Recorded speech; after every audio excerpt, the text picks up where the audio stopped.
Les amis, l'heure est grave. Je pense que nous avons retrouvé Princesse Sarah. Princesse Sarah, mignonne petite fille. C'est quoi ces glandus, ces assistés, ces feignasses? Tu n'es vraiment pas très sympa. Salut les cinéphiles de l'extrême et bienvenue pour cette nouvelle critique à l'arrache où nous allons parler du nouveau film de Gilles Perret et François Ruffin, à savoir Au Boulot, que j'ai vu en avant-première au Mégérama de Boulogne-sur-Mer. D'ailleurs, si vous regardez bien, on peut me voir sur cette photo.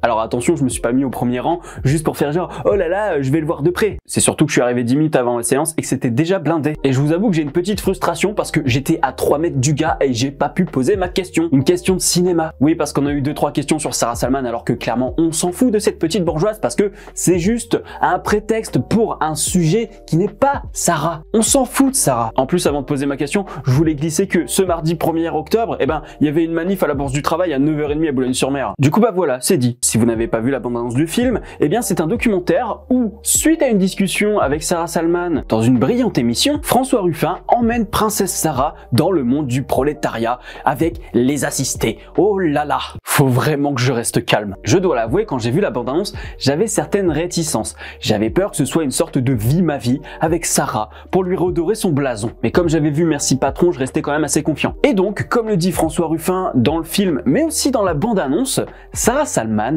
qu'elle soit gentille ou méchante, on s'en fout. En fait, c'est pas le propos de ce film.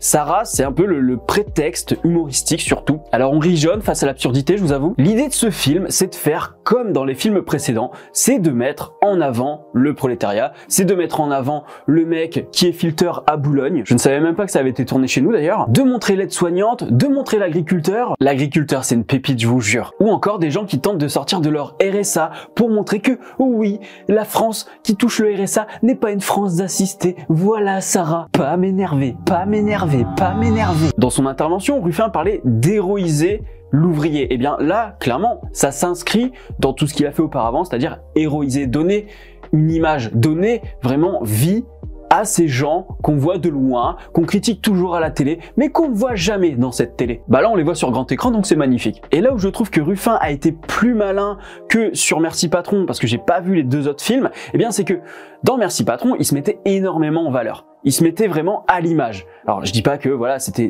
pas un ego trip, mais il y avait quand même cette idée de c'est Ruffin qui fait le guignol. Guignol au sens premier du terme. Dans Au Boulot, il y a une volonté de se mettre en retrait et ça se voit dans certaines images parce que il sent que Gilles Perret est en train de cadrer et Ruffin se rend compte qu'il va être dans le cadre et donc hop là, tu le vois partir en arrière, tu vois se planquer, machin.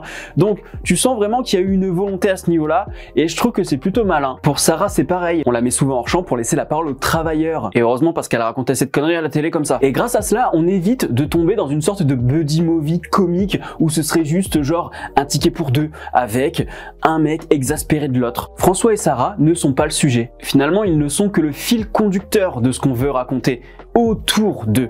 Et ça, je trouve que c'est malin parce que j'avais vraiment peur que ça tourne en dérision et que ce soit juste les prolos qui sont là pour servir un peu de faire valoir en fait cette comédie. Parce que oui, on se marre quand même. La séquence avec l'agriculteur, je suis d'accord avec Ruffin, pour moi c'est peut-être la scène qui vraiment est la plus dynamique, qui fait le plus de vannes. Il y a des petits regards caméra complices de l'agriculteur qui claque une vanne et qui regarde la caméra en mode vous avez vu comment je me fous de sa gueule? Mec, t'es un génie. Et de la même manière, Gilles Perret arrive à capter des choses qui ne sont pas dites verbalement, mais qui à l'image sautent aux yeux au point d'en être vraiment tellement décalé que ça en devient humoristique. Par exemple, il va filmer les escarpins alors que la meuf elle doit aller livrer toute la journée, ou alors à un moment elle lave la tête d'un vieux monsieur et on se rend compte que elle a tous les bracelets, elle a tous ses bracelets, sa montre et tout, il doit y en avoir pour 2000 balles sur son bracelet, alors que la dame qui nettoie le monsieur d'habitude elle est payée 2 fois moins. Ça fait rire mais ça met en colère aussi. Et les réalisateurs ne sont pas tombés dans le piège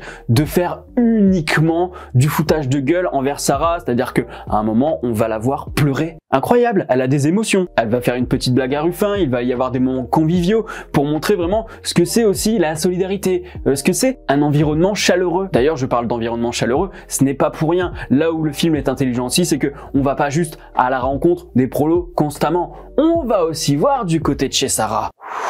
Respire, ça va aller. Les scènes de soirée mondaine ou encore du croque-monsieur aux truffes à 50 balles qu'on a vu dans la bande-annonce, c'est juste ahurissant. Et ça montre vraiment comment ils sont hors sol ces gens quoi. Il y a un moment, elle te dit quand même que c'est chaleureux. Elle est dans une ambiance chaleureuse, c'est bienveillant. Alors qu'en fait, elle parle avec une meuf botoxée, fausse comme pas possible dans ses propos, qui fait du lèche-bottine quoi en fait. Alors que juste avant, on a une scène du secours populaire. Donc là, même dans le montage, c'est intéressant d'opposer les deux et de montrer que elle a aucune idée de ce que c'est qu'une ambiance chaleureuse. Comment cette soirée de faux semblants, de robes à 2500 balles, de maniérisme débile en fait et arrogant limite, hautain, peut être plus chaleureux que des gamins dans un hangar qui jouent à n'importe quoi et qui sont ensemble, qui se rassemblent parce qu'ils sont dans la même galère en fait. Heureusement que le documentaire a beaucoup d'humour pour faire passer la pilule. Et en fait, c'est ça que je voulais poser comme question durant la séance, c'est quelles sont les inspirations cinématographiques de Ruffin? Parce que quand je vois ces films qui dénoncent des sujets graves tout en y mettant de l'humour, eh bien j'y vois souvent du Michael Moore ou du Super Size Me. On a souvent un angle humoristique pour pointer le problème. Je ne vais pas développer plus sur le film, je voudrais que vous le découvriez vous-même le 6 novembre ou alors en avant-première. Tout ce qu'il faut savoir quand même, c'est que c'est un film qui passe tout seul, qui passe nickel. On se marre et en même temps, eh bien oui, on est indigné. Comment c'est possible d'être hors sol à ce point? Et ce qui me fait peur, c'est que Sarah Salman, c'est pas un Bernard Arnault. Bernard Arnault, lui, il doit rien piger de ce qui se passe autour de lui. Lui là, il est dans sa tour très très haut et ciao mon pote. Si vous avez aimé les films précédents de François Ruffin, je pense que vous ne serez pas dépaysé. Moi qui ai vu Merci Patron, c'est dans la lignée, avec Ruffin qui se met moins en avant. Si j'ai une note à lui donner sur Captain Watch, ce sera j'aime beaucoup, parce que oui évidemment il m'a mis en colère, mais c'est tellement bien amené, c'est bien raconté, c'est bien filmé, c'est bien cadré, avec toujours un petit détail qui est intéressant, sans le verbaliser encore une fois.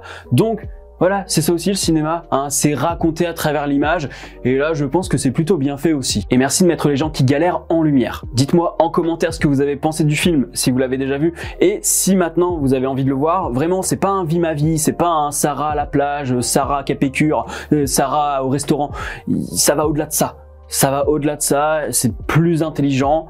Je me doutais un petit peu que ça irait plus loin que ça, mais voilà, j'ai la confirmation, je peux vous dire d'aller voir ce film sans hésiter. Abonnez-vous à la chaîne si ce n'est pas encore fait, et n'oubliez pas d'actionner la cloche pour être alerté des prochaines vidéos. Quant à moi, je vous dis à la prochaine sur la toile. Salut!